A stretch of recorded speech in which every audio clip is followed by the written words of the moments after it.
표 캠페인 같이 하겠습니다. 감사의 씨를 뿌려 행복의 열매 맺는 교회, 감사의 꽃 향기가 되겠습니다. 감사의 꽃을 피우겠습니다. 감사의 열매를 맺겠습니다. 아멘. 시편 128편 3절 우리 세 분 같이 하겠습니다. 내 집 안방에 있는 내 아내는 결실한 포도나무 같으며 내 식탁에 둘러앉은 자식들은 어린 감람나무 같으리로다. 내 집 안방에 있는 내 아내는 결실한 포도나무 같으며 내 식탁에 둘러앉은 자식들은 어린 감람나무 같으리로다.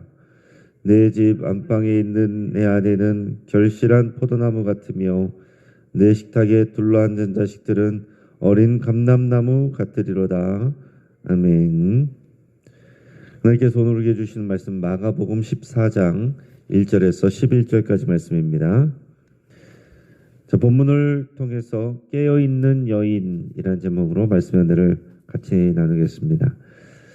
그럼 공자는 일찍이 논어 위정편에서 이렇게 말했습니다. 나는 15세 학문의 뜻을 두었고 30살에 섰으며 40살에 미혹되지 않았고 50살에 천명을 알았으며 60살에 귀가 순했고 70살에 마음이 하고자 하는 바를 따랐지만 법도에 넘지 않았다. 그래서 공자 이 말로부터 15세를 지학, 30세를 일입, 40세를 불혹, 50세를 지천병, 60세를 이순, 70세를 종심 이렇게 부르게 됐습니다. 자, 여기서 특히 인상적인 것은 60세가 돼서 이순, 귀가 부드러워졌다라고 얘기를 했습니다. 그래서 귀가 부드러워졌다는 말은 이제 남의 말을 잘 들어주게 되었다라는 얘기예요.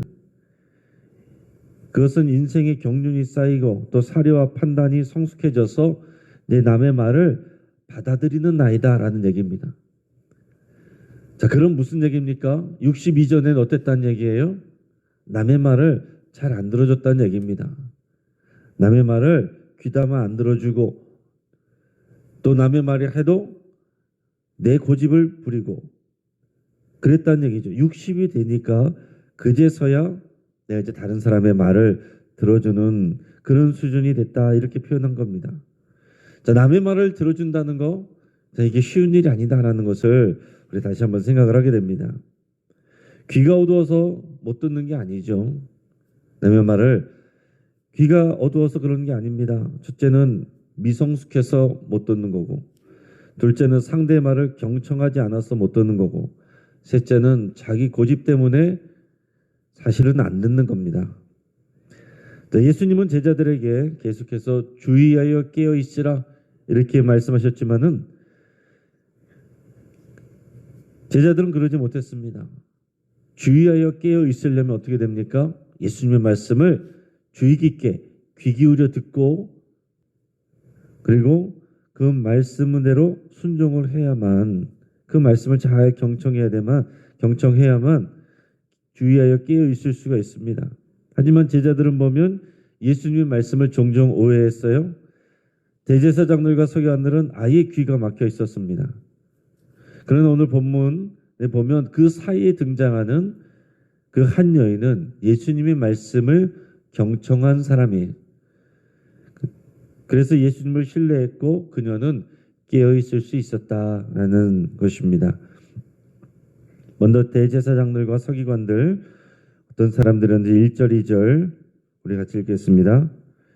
이틀이 지나면 유월절과 무교절이라 대제사장들과 서기관들이 예수를 흉계로 잡아 죽일 방도를 구하며 이르되 밀란이 날까 하노니 명절에는 하지 말자 하더라. 아멘. 자, 대제사장들과 서기관들은 예수님을 잡아 죽일 흉계를 계속 꾸미고 있었습니다. 그들은 이미 예수님을 죽일 작정을 했지만 민심이 두려워서 방법을 찾지 못하고 있는 그런 상황입니다. 괜히 예수님을 건드렸다가 밀란이 날 수 있으니 이 명절이 지나면 그때 예수를 잡아 죽이자 이렇게 얘기를 합니다. 자, 명절이 지나야 사람들이 자기 집으로 돌아갈 것이고 관심이 또 소홀해진 틈을 타서 그때 예수를 잡아 죽이자 이렇게 흉기를 꾸미는 겁니다. 자, 이 사람들은 예수님과 여러 번 논쟁을 벌였습니다. 예수님 말씀을 직접 듣기도 했습니다. 하지만 그들은 예수님의 말씀을 전혀 듣지 않습니다. 귀가 막혀 있는 것이 아니라 마음이 막혀 있는 거예요. 그 마음이 막혀 있는 것을 마음이 완악하다 이렇게 표현합니다. 말씀이 마음으로 들어가지 않는 것, 그것을 성경에서는 마음이 완악하다 이렇게 표현해요. 출애굽기에서도 보면 모세가 하나님의 말씀을 전하지만 애굽의 바로가 그 말을 잘 들어주지 않습니다. 그럴 때마다 성경은 바로의 마음이 완악하여 이런 표현이 많이 나옵니다. 대제사장들과 서기관들이 딱 그런 모습이에요. 애굽의 바로는 아예 여호와 하나님을 모르고 다른 우상을 섬기고 자기가 신이라고 그렇게 믿는 사람이었으니까 그럴 수 있다라고 생각하지만은 대제사장들과 서기관들은 어떤 사람들입니까? 여호와 하나님을 알고 율법을 공부하고 제사와 기도의 전문인 사람들입니다. 그런데 그들의 마음 중심에 하나님의 말씀이 들어있지 않습니다. 그들의 기득권을 향한 탐욕이 들어있습니다. 백성들에게 군림하려는 교만이 들어있습니다. 하나님의 말씀에 귀를 기울이는 것이 아니라 사람들의 말에 민심에 촉각을 세웁니다. 그들의 마음은 완전히 길가와 같아요. 진리신 예수님이 직접 말씀하시는데 그 말이 귀로는 들어오는데 마음으로 들어가지 않습니다. 그래서 우리가 생각해야 될 게 뭡니까? 성경 지식이나 어떤 신앙 경력이 사람의 마음과 귀를 부드럽게 하지 않는다라는 얘기입니다. 오히려 귀가 높아지고 마음이 완악해질 수 있다는 얘기입니다. 여러분, 우리가 신앙생활 하는데 오래됐다라고 해서 저절로 사람이 부드러워지고 예수님을 닮아가고 그러는 게 아닙니다. 왜 세상에서 교회 다니는 사람이 왜 저래? 이런 소리를 왜 듣게 됩니까? 말씀이 귀로는 들어갔는데 마음으로 들어가서 그 말씀에 순종함이 없기 때문에 그래요. 진정한 믿음은 그 말씀을 마음에 심어서 그 말씀을 순종하여서 하나님과의 관계가 올바르고 그 관계를 바탕으로 사람들에게 올바른 관계를 맺는 것, 하나님 앞에 겸손하고 사람들에게 온유한 것, 여러분 이것이 정말 믿음이 성숙해 가는 모습입니다. 근데 대제사장들과 서기관들은 어떻습니까?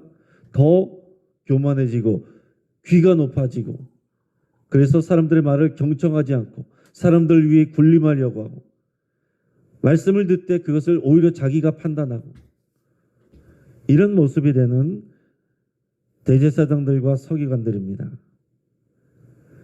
그러고 나서는 이제 제자들과 한 여자의 이야기로 장면이 넘어갑니다. 베다니 마을의 이 나병 환자 시몬의 집의 배경으로 이야기가 펼쳐져요. 유대인들은 명절을 앞두고 원래 나병 환자하고 함께 있을 수가 없습니다.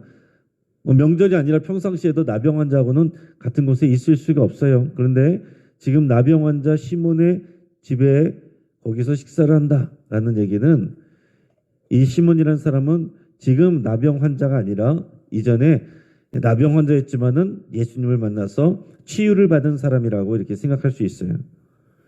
그래서 예수님이 제자들과 함께 이 시몬의 집에서 식사를 하고 계시는데 한 여자가 갑자기 불쑥 나타나서 매우 값진 향유 옥합을 가지고 나옵니다. 자, 남자들끼리만 식사하는 그런 자리에 여성이 불쑥 들어오는 일은 매우 이례적인 그런 일이죠. 그녀의 옥합에는 순전한 나드가 들어 있습니다. 매우 값비싼 향유입니다. 그런데 그녀는 지체하지 않고 그 옥합을 깨뜨려서 예수님의 머리에 부었습니다. 자, 여러분 이 내용을 우리가 잘 알고 있는데 마태복음은요 이 마가복음의 기사를 그대로 따랐습니다. 거의 비슷해요. 자, 요한복음에 보면 이 여인이 나사렛의 동생 마리아라고 이렇게 밝히고 있습니다. 그리고 예수님의 발이 부었다라고 기록하고 있습니다. 자, 누가복음에 보면 갈릴리 지역에서 죄 많은 한 여인이 예수님의 발에 향유를 부었다라고 기록하고 있어요. 자, 여기는 베다니 남쪽이 유다 지역이고 누가복음의 기록은 갈릴리 위쪽에 그 예수님의 사역 초기에 있었던 일로 기록을 하고 있습니다. 여기 나오는 일은 예수님이 십자가 지시기 바로 전에 있었던 일이에요. 자, 그래서 이것을 이제 종합을 해보면 예수님이 머리에 부었는가 발에 부었는가? 머리에 부었는데 발로 흘러내렸다고 생각할 수도 있고 머리와 발에 부었다라고도 생각을 할 수 있어요. 그리고 과연 그러면 베다니에서 있었던 일이냐, 갈릴리에서 있었던 일이냐, 예수님의 사역 말기에 있었던 일이냐, 초기에 있었던 일이냐, 이것을 얘기할 수 있습니다. 일반적으로 이제 학자들이 얘기하는 것은 이거는 갈릴리에서 초기에 한 번, 죄 많은 한 여인이, 그리고 마지막 때에 베다니에서 한 번, 마리아가 이렇게 한 일로 이렇게 보통 생각을 합니다. 그래서 누가복음에 보면 오늘의 이 뒤에 부분의 내용이 아니고 다른 이제 교훈을 주는 그런 내용으로 나옵니다. 자, 중요한 것은 이 예수님께 향유를 이 여인이 부은 일이 있었고 여기에 대해서 제자들의 반응과 예수님의 말씀이 어떻게 판단을 하시는지 그게 중요한 거죠. 자, 우리 4절 5절 말씀 같이 읽겠습니다. 어떤 사람들이 화를 내어 서로 말하되 어찌하여 이 향유를 허비하는가? 이 향유를 300데나리온 이상에 팔아 가난한 자들에게 줄 수 있었겠도다 하며 그 여자를 책망하는지라. 아멘. 여기서 말하는 어떤 사람들은 다른 공간복음을 보면 제자들이다라고 이렇게 알 수 있습니다. 이 여인의 행동이 화를 냈어요. 그러면서 말하기를 자기들끼리 말하는데 왜 이 향유를 허비하느냐? 왜 낭비하느냐? 차라리 300데나리온 이상에 팔아서 가난한 자들에게 줬더라면 더 좋았을 것이다. 이렇게 얘기를 합니다. 그러면서 이 여자를 책망하는 거예요. 자, 300데나리온이면 대략 얼마겠습니까? 한 데나리온이 노동자의 하루 품삯이시고 여러분 지금으로 치면 하루에 이 건설 현장에서 하루 품삯이 한 10만 원 정도 한다고 하면 3천만 원 정도 하는 것인데 이 아까운 거 3천만 원짜리를 한꺼번에 끼워서 예수님께 지금 부어드렸단 말입니다. 이런 낭비가 어디 있느냐? 이 돈을 가지고 가난한 사람들 도와줬으면 얼마나 그것이 유익하냐? 이런 얘기를 하는 거예요. 요한복음에서는 이 말을 한 사람이 가룟 유다라고 적고 있습니다. 그리고 이것은 가난한 사람들을 생각해서 한 말이 아니고 그가 도적이어서 그 돈을 훔쳐갈 생각이었다 이렇게 기록하고 있습니다. 자, 이걸 팔아서 가난한 사람들을 도와주면 얼마나 좋으냐? 합리적인 말이라고 할 수 있어요. 자, 그러나 예수님은 앞에서도 보면 부자 청년에게 재물을 팔아서 가난한 사람들을 나눠주고 나를 따르라 그렇게도 말씀하셨고요. 또 이 지금 명절 앞두고 있는데 명절에는 특히 가난한 자들에게 자선을 베푸는 일이 상당히 중요합니다. 그렇기 때문에 제자들의 말이 전혀 얼토당토한 말이 아니에요. 평상시에는 맞는 말입니다. 틀린 말이 아닙니다. 그러나 지금은 때에 맞는 말이 아니에요. 맞는 말이라고 해서 항상 맞는 게 아닙니다. 때에 맞아야 되고 경우에 합당해야 된다는 거예요. 우리는요 항상 맞는 말로 사람을 상처 주고 잘못을 할 수도 있어요. 서로 맞는 말로 싸움을 합니다. 그러나 중요한 것은 경우에 합당한 말, 때에 합당한 말이 아니다라는 얘기입니다. 그들은 주의하지 못했고 깨어있지 못했기 때문에 지금 이 때에 맞는 말을 못하는 겁니다. 10절 11절 우리 이어서 읽겠습니다. 12 중에 하나인 가룟 유다가 예수를 넘겨주려고 대제사장들에게 가매 그들이 듣고 기뻐하여 돈을 주기로 약속하니 유다가 예수를 어떻게 넘겨줄까 하고 그 기회를 찾더라. 아멘. 자, 오늘 이 사건 이후에 향유 부은 사건 이후에 예수님이 이 여인을 두둔했는데 그러고 나서 가룟 유다가 예수를 넘겨주려고 작정을 하고 대제사장들을 찾아갑니다. 자, 요한복음하고 연결해서 생각하면 가룟 유다가 그렇게 얘기를 했는데 예수님이 가룟 유다 제자의 편을 들지 않고 여인을 두둔했습니다. 여인을 칭찬했어요. 그러면서 예수님이 내 장례를 이 여인이 준비했다 이렇게 얘기를 했습니다.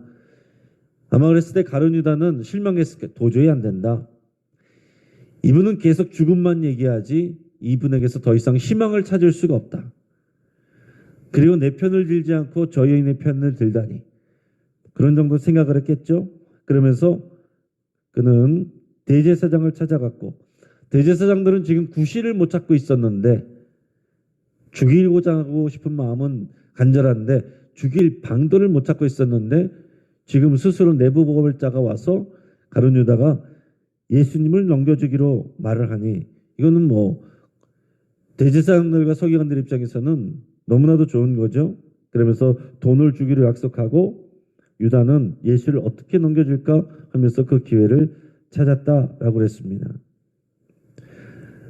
자, 이 가룟 유다 생각을 해보십시오. 예수님께 부름받은 사람이에요. 예수님과 다니면서 예수님의 말씀을 듣고 훈련받은 사람입니다. 그러나 뭡니까? 그 예수님의 말씀을 결국은 경청하지 않았습니다. 마음에 심지 않았어요. 예수님의 말씀을 계속 자신의 판단으로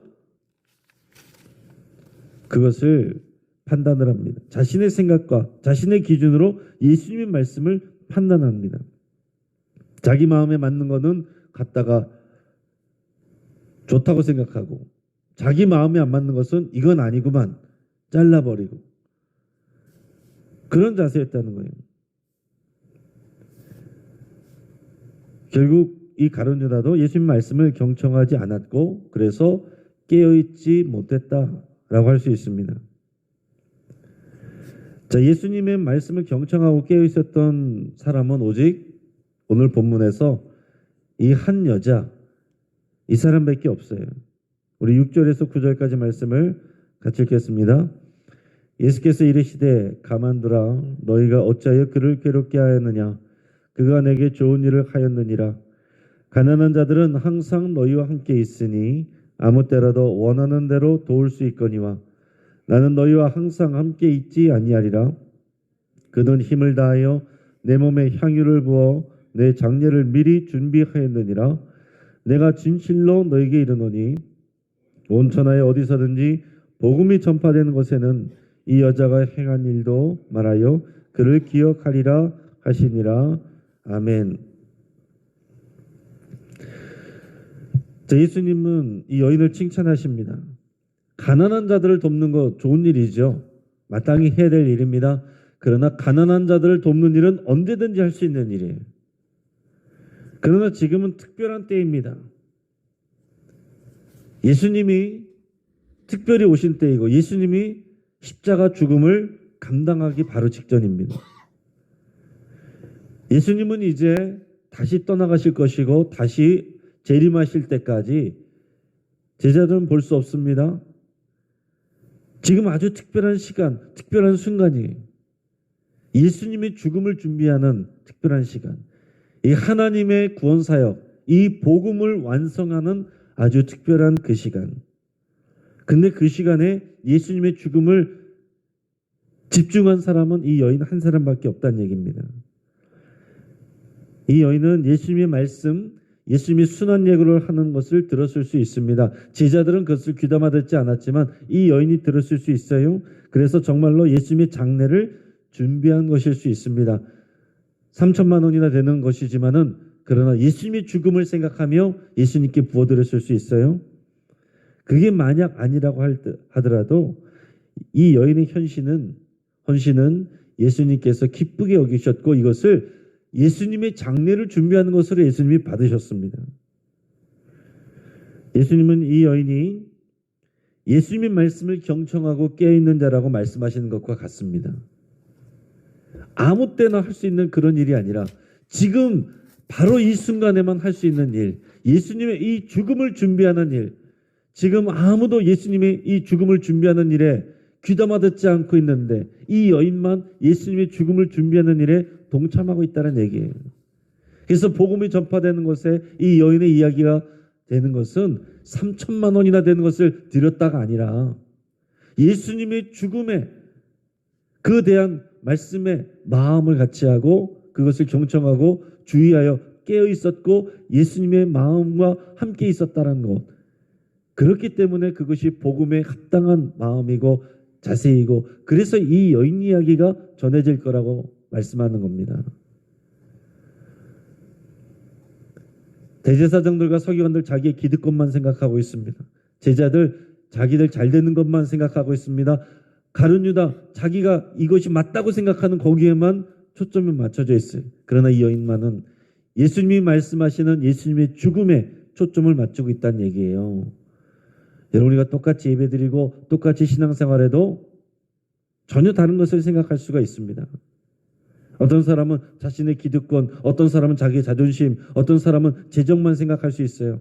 그러나 예수님의 마음을 생각하고 예수님의 십자가 죽음을 생각하고 그 부활 생명을 바라보는, 그게 주의하고 깨어 있는 것입니다. 그래서 그 복음을 가지고 하나님 앞에 나가서 믿음으로 고백하고 사람들을 대할 때도 그 믿음을 가지고 대하는 것, 이게 주의하고 깨어 있는 겁니다. 여러분, 우리가 예수님을 사랑하고 헌신하는 일은 비합리적이고 낭비처럼 보일 수 있습니다. 오늘 이 새벽에 나오는 일, 여러분들이 교회에 일주일에 한 번이 아니라 여러 번 나오는 일, 또 봉사도 하는 일, 믿음이 없는 사람들 이해할 수가 없죠. 적당히 믿어라. 교회 가면 돈이 나오냐 떡이 나오냐. 그러나 여러분이 적당히 하고 계시는 것이고, 우리가 교회 나오면 돈도 생기고 떡도 생깁니다. 하나님이 다 챙겨주십니다. 하나님이 다 공급해 주시는 거예요. 이걸 모르는 사람은 이해할 수 없는 일이죠. 정말 귀한 것을 깨뜨려서 낭비하는 그런 헛된 일로 보이는 것입니다. 교회에 헌금을 드리고 11조를 드리고 헌신하고 이해가 되지 않는 거죠. 그 돈과 그 정력과 그 시간을 가지고 다른 데 써라. 사람들은 그렇게 말할 수 있지만 하나님이 우리를 바라보시고 예수님이 우리를 귀하다 여기십니다. 그 하나도, 어떤 것 하나도 땅에 떨어지지 않습니다. 하나님이 다 기억하십니다. 이 땅에서는 하나를 심으면 하나가 나올 수 있지만 그것도 될까 말까이지만, 이 땅에서 하나 심으면 하늘에서는 30배, 60배, 100배의 결실을 맺습니다. 여러분, 우리의 우선순위의 기준은요, 이 예수 그리스도를 중심으로 재정비돼야 돼요. 세상에서 말하는 사람들, 오늘 성경에 나오는 이 여인 외에 다른 사람들은 다 자기들의 우선순위가 있어요. 그것이 기준이 되고 그것을 가지고 예수님도 판단합니다. 여인도 판단합니다.